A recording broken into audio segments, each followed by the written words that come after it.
لله رب العالمين والصلاة والسلام على سيد الأنبياء والمرسلين.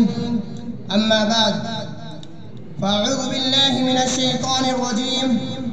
بسم الله الرحمن الرحيم. محمد رسول الله والذين معه أشداء على الكفار رحماء بينهم تراهم ركعا سجدا يبتغون فضلا من الله ورضوانا.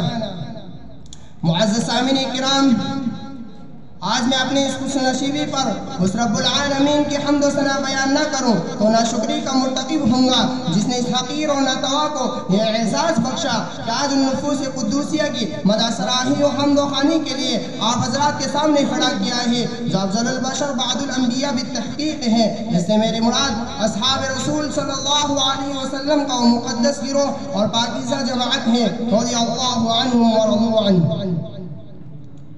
معزز سامعین کرام، تذکرہ گلشن رسالت کے عطر بیز کلیوں کا ہے، داستان باغ نبوت کے مشکبار پھولوں کا ہے، واقعہ عہد رسالت کے پاکیزہ ماحول کا ہے، قصہ سمع رسالت کے پروانوں کا ہے، اور سنانے والا عصر حاضر کے پرفتن دور میں سانس لینے والا ایک گنہگار امتی رسول ہے جس کے دل میں اصحاب رسول صلی اللہ علیہ وسلم کی محبت کا نور ہے، فداکاران نبوت سے عقیدت کا دعویٰ ہے، اور سننے والے آپ جیسے معزز سامعین کرام ہیں جن کو اللہ تعالیٰ نے محبت رسول امی سے سرفراز کیا ہے، جانثاران رسالت کی عقیدت سے نوازا ہے.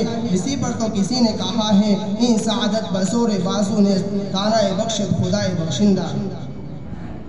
تو آئیے دربار رسالت میں عقیدت کے پھول اور گوہر نچاور کریں.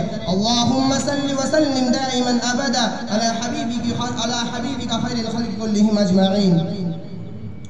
عزیزان ملت، درسگاہ رسالت و تربیت گاہ نبوت کے سند یافتہ افراد کے فضائل و مناقب، شمائل و خصائل، جہاں و منصب، مقام و مرتبہ، عظمت و ضلالت، شان و شوکت، قدر و منزلت، عزت و رفعت کو دیکھنا ہو تو آپ قرآن و حدیث پر غور کیجئے. تو آئیے اور دیکھیے کہ اللہ تعالیٰ نے اپنے حبیب و محبوب رسول اللہ صلی اللہ علیہ وسلم کے برگزیدہ اصحاب کو عزت و شرف کی کتنی بلند چوٹیوں پر فائز کیا ہے، ان کے مقام و مرتبے کو کتنا اعلیٰ و عرفہ بنایا ہے، ان کی صفات حمیدہ کو کتنے پیارے انداز سے سرایا ہے. ارشاد باری تعالیٰ ہے محمد رسول اللہ والذین معه اشداء علی الکفار رحماء بینہم تراہم رکعا سجدا یبتغون فضلا من اللہ ورضوانا.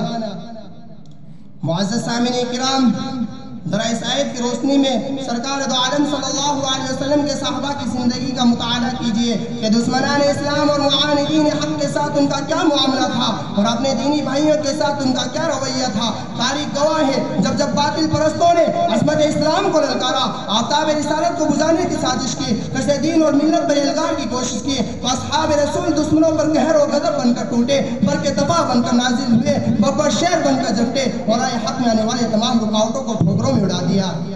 باطل کے سیر روا کے سامنے سد سکندری بن گئے، عصمت اسلام کی حفاظت کی اور پرچم توحید کو بلند رکھا. وما علینا الا البلاغ.